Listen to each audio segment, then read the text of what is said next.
Hello students, myself Dr. Naveen Kumar, Associate Professor of Commerce from Government National College Sirsa.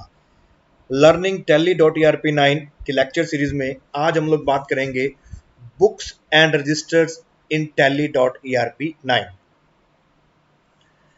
Tally.erp9 में जो books and register बनाए जाते हैं वो कौन कौन से होते हैं, कैसे हम उनको ओपन कर सकते हैं, कैसे हम उनको देख सकते हैं, इसकी हम इस लेक्चर में बात करेंगे। इन Tally.erp9 as soon as the transactions are entered, they are immediately posted to the respective ledgers, books and register, thereby facilitating instant reporting and faster decision making।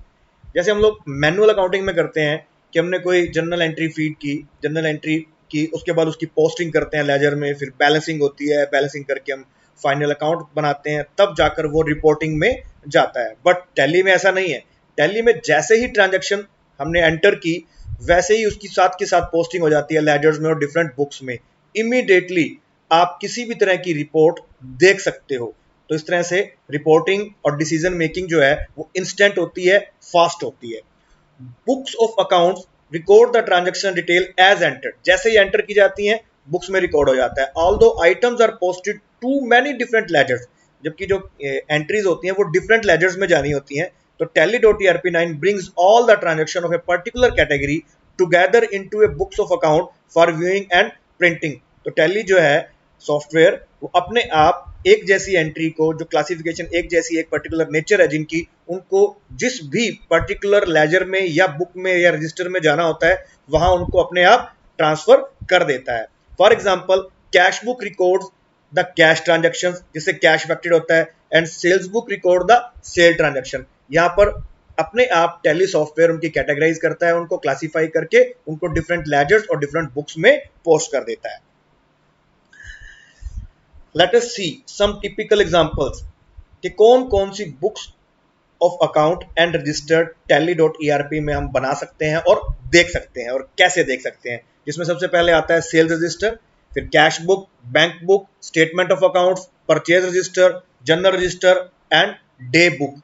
ये कुछ ऐसी बुक्स और अकाउंट्स एंड रजिस्टर्स हैं जो Tally.erp में by default जो हैं वो बनते हैं, जिनको हम देख सकते हैं, डिस्प्ले हो सकते हैं और वो प्रिंट भी हो सकते हैं। नाउ सबसे पहले हम बात करते हैं टैली में सेल रजिस्टर की। Sale register displays the monthly summary of sales transaction and closing balances. जब हम सेल रजिस्टर को ओपन करते हैं तो हमें सबसे पहले जो है मंथली कितनी सेल्स हुई, क्या ओपनिंग बैलेंस था उस मंथ का, क्या उस मंथ का क्लोजिंग बैलेंस था, ऐसी एक लिस्ट हमें डिस्प्ले करता है। The list of transaction pertaining to each month can be viewed by selecting that month. और अगर हमने उस पर्टिकुलर मंथ में कौन कौन सी ट्रांजैक्शन हुई है ये अगर देखनी है तो उस मंथ पे क्लिक करके या एंटर करके उस मंथ की ट्रांजैक्शन को भी देखा जा सकता है। You can change the display according to the information required. आप इसकी डिस्प्ले सेटिंग्स को चेंज भी कर सकते हो। You can view this report in browser, आप इस रिपोर्ट को एक ब्राउजर में भी जाकर देख सकते हो। The report of the period and contents detail can be modified. जो रिपोर्ट्स के कंटेंट्स हैं उनको आप मॉडिफाई कर सकते हो, उसका पीरियड मॉडिफाई कर सकते हो। Columnar reports can be generated using alter plus N. Alter plus N shortcut की यूज कर आप उसे कॉलमर शेप में भी ट्रांसफर कर सकते हो। Auto column for different period as shown by the columnar detail list. अगर हम कॉलमर लिस्ट को चूज करते हैं तो ये ऑटो कॉलम उसमें क्रिएट करता है डिफरेंट पीरियड्स के। आप पीरियड्स को कंपेयर कर सकते हो कि पर्टिकुलर पीरियड में सेल कितनी थी और दूसरे पर्टिकुलर पीरियड में सेल कितनी थी। तो कॉलमर फॉर्म जो है वो कंपैरिजन के काम आते हैं। You can also compare similar data of two or more companies stored in the same data directory। अगर आपने सेम डाटा डायरेक्टरी में एक से ज्यादा कंपनीज का डाटा रखा हुआ है तो ये आपको कॉलमर फॉर्म में उन डिफरेंट कंपनीज की सेल्स एक पर्टिकुलर पीरियड में जो हुई है उसको भी कंपेयर करके दिखाता है। ऐसी ऑप्शन भी टैली में अवेलेबल है। Now with the sale register you can, अब हम सेल रजिस्टर में क्या क्या कर सकते हैं, analyse the periodic turnover using the option F2 period.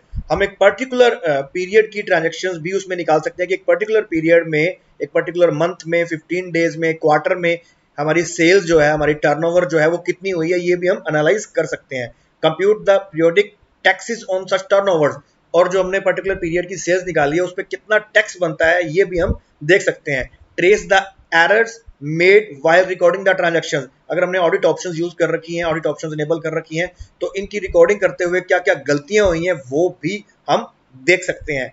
Analyse the sale return during the year and take timely action to remove undesirable causes. इसमें हम सेल रिटर्न की डिटेल भी देख सकते हैं कि पूरे साल में क्या सेल रिटर्न्स हैं, और ताकि हम आगे के लिए कुछ नई पॉलिसी बना सकें, ऐसी सेल रिटर्न बार बार हमारे पास ना हो। Analyse the performance of godown, sales person, sale area and so on with the help of cost centre and cost category report. हम यहाँ पर कॉस्ट सेंटर और कॉस्ट कैटेगरी भी बना लेते हैं कि कहाँ कहाँ पर्टिकुलर हमारे प्लेसेस हैं जहाँ पर कॉस्ट इंकर्ड होती है, तो उनकी रिपोर्ट से हम देख सकते हैं कि किस गोडाउन की परफॉर्मेंस कितनी है, और किस सेल्स पर्सन की परफॉर्मेंस क्या है, किस सेल एरिया की, जो सेल सेंटर हमने बनाया उस सेल एरिया की परफॉर्मेंस क्या है। ये चीजें भी इसमें एनालाइज की जा सकती हैं। Now we can display the sale register in the following modes. Different modes हैं सेल रजिस्टर को देखने के लिए, सेल रजिस्टर को डिस्प्ले करने के लिए हम लोग कैसे कैसे उसको डिस्प्ले या उसकी प्रिंटिंग ले सकते हैं। हम कॉलमर फॉर्म में सेल रजिस्टर बना सकते हैं, हम मंथली सेल समरी निकाल सकते हैं, हम एक पर्टिकुलर पीरियड की सेल रजिस्टर को एक्सट्रैक्ट कर सकते हैं, सारे सेल रजिस्टर में से किसी एक पर्टिकुलर पीरियड का सेल रजिस्टर जो है वो भी हम बना सकते हैं। सेल रजिस्टर विद प्रॉफिटेबिलिटी, हम सेल रजिस्टर को विद प्रॉफिटेबिलिटी भी बना सकते हैं। अगर हम इन्वेंट्री को मैनेज कर रहे हैं तो हमें पता होता है कि जो इन्वेंट्री एक पर्टिकुलर बैच की या एक पर्टिकुलर एक्सपायरी की इन्वेंट्री या गुड्स जो है वो बेची गई है, किस रेट पर बेची गई है और वो किस रेट पर खरीदी गई थी, तो उनमें हमें कितना प्रॉफिट हुआ है, विद प्रॉफिटेबिलिटी भी सेल रजिस्टर यहाँ पर बनाया जा सकता है। कंपैरेटिव सेल रजिस्टर भी हम बना सकते हैं, कंपैरिजन हम कर सकते हैं डिफरेंट पीरियड्स का, कंपैरिजन हम कर सकते हैं डिफरेंट कंपनीज का, तो कंपैरेटिव सेल रजिस्टर भी बनाया जा सकता है जो डिसीजन मेकिंग के लिए हमें हेल्प करता है। नाउ सेल रजिस्टर हम डिस्प्ले कैसे करते हैं? First of all go to the gateway of Tally, then display account books and then click on the sale register. तो ये सेल रजिस्टर ऐसा हमारे सामने आएगा जो सबसे पहले मंथली सेल रजिस्टर के रूप में आता है, जैसे अप्रैल, मई, जून, जुलाई, इस तरह से पूरे साल की सेल यहाँ पर हमें दी हुई है।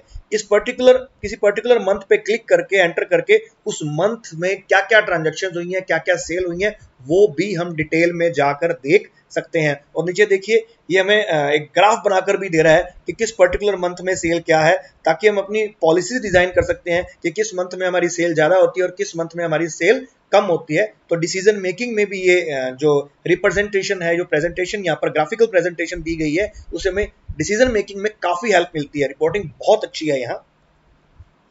Now the next sale register के बाद हम बात करते हैं कैश एंड बैंक बुक की। Account books record individual transaction detail that have been entered. जैसे जैसे हम एंट्री करते हैं वैसे वैसे अकाउंट्स बुक्स में वो रिकॉर्ड होता जाता है।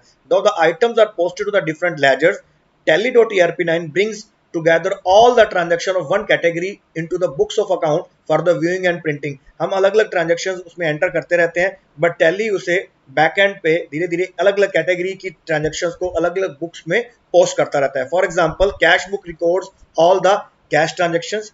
जो कैश बुक, जो भी कैश से रिलेटेड ट्रांजेक्शन होंगी, कैश का मतलब यहाँ पर सिर्फ कैश इन हैंड नहीं है, कैश का मतलब यहाँ पर बैंक भी है, ठीक है। तो जो भी कैश या बैंक से रिलेटेड ट्रांजेक्शन है उनको कैश बुक या बैंक बुक में ट्रांसफर कर देता है। All transaction that involve a bank including deposit, credits, withdrawals and so on are displayed in the bank book reports. तो कैश बुक और बैंक बुक में किस किस तरह की रिपोर्ट्स बन जाती हैं, किस किस तरह के रजिस्टर बन जाते हैं, किस किस तरह की बुक्स बन जाती हैं, वो हम पढ़ते हैं। सबसे पहले cash book, then multi column cash book, and then bank book, and then multi column bank book, and then bank reconciliation, the most important report, bank reconciliation.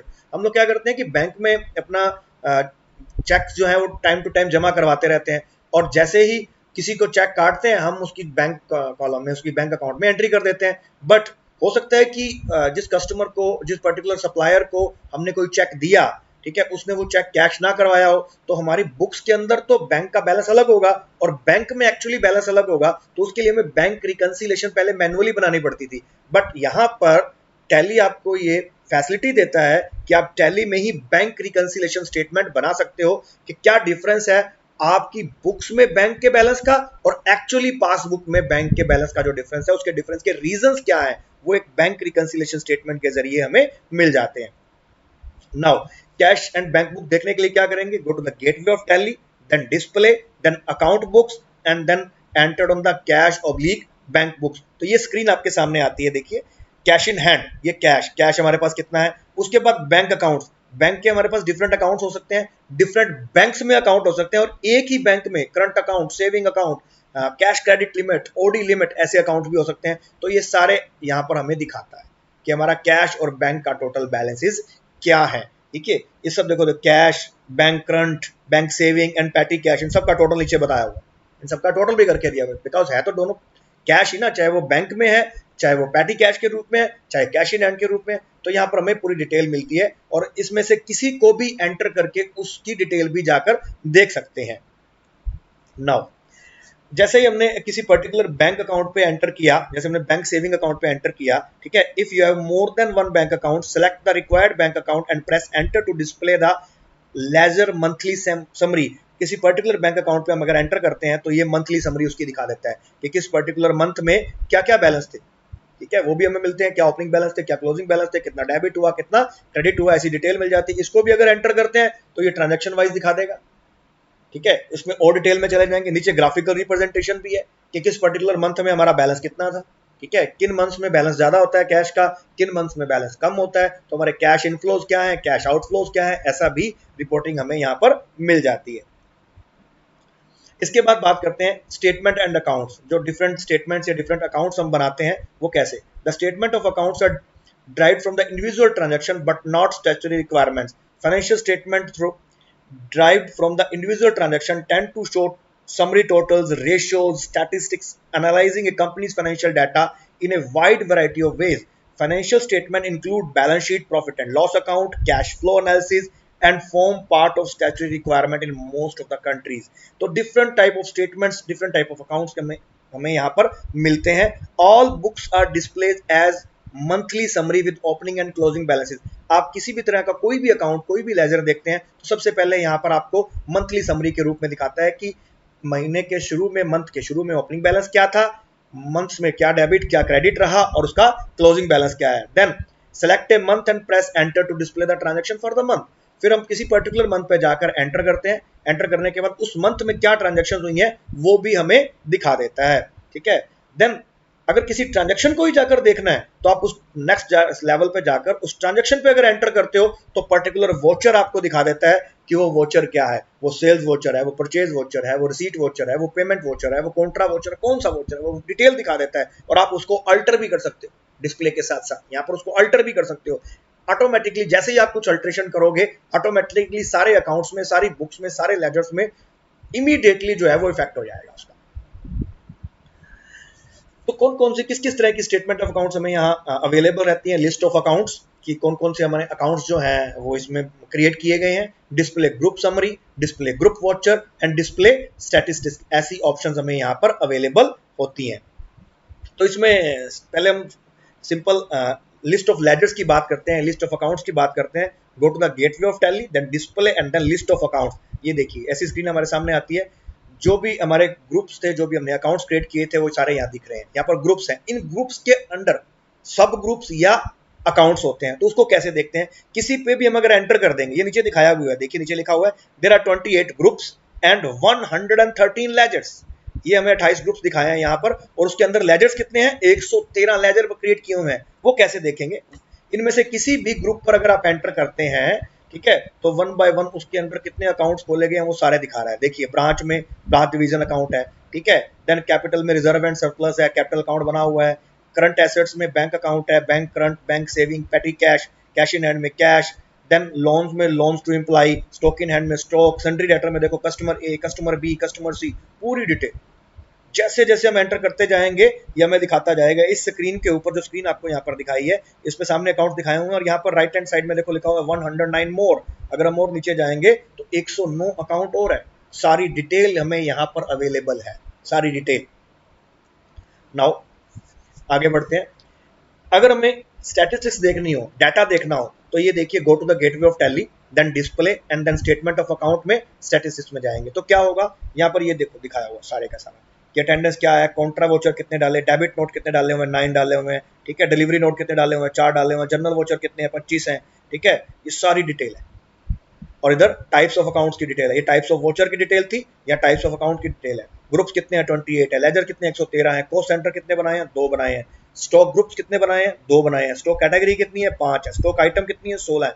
Godown कितने क्रिएट किए गए हैं 3, वोचर टाइप कितने हैं 21, ठीक है। Units measurement measurement के लिए जो यूनिट्स क्रिएट किए हैं वो कितने क्रिएट किए हैं 2, करेंसी कितनी यूज कर रहे हैं 2, सारी स्टैटिस्टिक्स भी यहाँ पर अवेलेबल है। और वोचर कितने फीड किए, नीचे वोचर भी देखो 198 वोचर क्रिएट किए गए हैं एंड 2 कैंसल्ड। स्टॉक जनरल का एक वोचर कैंसिल किया हुआ है और इधर फिजिकल स्टॉक का एक वोचर कैंसिल किया हुआ है। सारी डिटेल है वोचर्स की भी, अकाउंट्स की भी, सारा स्टैट हमें यहाँ पर डाटा जो है वो अवेलेबल रहता है टैली में on a single click. Now purchase register, अब बात करते हैं जैसे सेल रजिस्टर था वैसे ही यहाँ पर परचेज रजिस्टर है, उसी तरीके से परचेज रजिस्टर को देखा जा सकता है कॉलमर शेप में, ठीक है। सारी की सारी डिटेल्स वैसी की वैसी हैं जैसे सेल रजिस्टर में अवेलेबल है। तो यहाँ मैंने डिटेल नहीं बताई है क्योंकि हम सेल रजिस्टर में सारा कुछ पढ़ चुके हैं, ठीक है। तो यहाँ पर परचेज रजिस्टर को देखने के लिए क्या करेंगे, go to the gateway of Tally, then display, then account books and then click on the purchase register. तो परचेज रजिस्टर हमारे सामने होगा, पहले मंथली वाइज आएगा, मंथ वाइज समरी आएगी, किसी भी मंथ पे क्लिक करेंगे तो ये ट्रांजैक्शन वाइज आ जाएगा, ट्रांजैक्शन पे क्लिक करेंगे तो वोचर आ जाएंगे, ठीक है। तो स्टेप बाय स्टेप ऐसे चलता है। नीचे ग्राफिकल रिप्रेजेंटेशन है कि किस मंथ में कितनी कितनी परचेज की गई है। Then next general register. अब जनरल रजिस्टर क्या है कि जो हम जनरल वोचर एंटर करते हैं वो कहाँ जाएंगे, सारे जनरल रजिस्टर में जाएंगे। तो जनरल रजिस्टर को जब देखेंगे हम गेटवे ऑफ टैली में, डिस्प्ले में, अकाउंट्स बुक्स में, जनरल रजिस्टर में जाकर, तो वो कुछ ऐसे दिखाएगा कि अप्रैल में कितने वोचर फीड किए 15, मई में कितने किए 13 और कैंसिल कोई नहीं किए। इनको एंटर करेंगे तो 1 बाय 1 सारी की सारी डिटेल उस मंथ में उन वोचर्स की हमें दिखा देगा। इसके बाद बात आती है डे बुक की। अब डे बुक में हर तरह की ट्रांजैक्शन आती है, चाहे वो सेल हो, चाहे वो परचेज हो, चाहे वो कैश में ट्रांजैक्शन हो, चाहे वो क्रेडिट में ट्रांजैक्शन हो, चाहे वो फिक्स एसेट की हो, मतलब एक तरह की हर तरह की ट्रांजैक्शन वो आपको डे बुक में मिलेगी। ये फैसिलिटी भी हमें टैली देता है डे बुक में सारी ट्रांजैक्शंस देखने की, ठीक है। तो ये देखिए डे बुक कैसे देखते हैं, go to the gateway of Tally, display and enter on the day book. तो डे बुक कैसी आएगी, ये देखिए ऑफिस एक्सपेंसेस अकाउंट में पेमेंट, ठीक है। कस्टमर ए को retail invoice, invoice number this is, ठीक है। एक एक ट्रांजैक्शन है, 1 तारीख की ट्रांजैक्शन, फिर उसके बाद 2 तारीख की ट्रांजैक्शन, फिर 3 तारीख की, 5 तारीख की, ये देखिए चाहे कोई भी ट्रांजैक्शन है, किसी भी वोचर को आपने फीड किया, सारे के सारे वोचर्स आपको डे बुक में दिखेंगे। एंटर करेंगे तो वो वोचर दिख जाएगा, उसको आप अल्टरेशन भी कर सकते हो यहाँ, ठीक है। Thank you.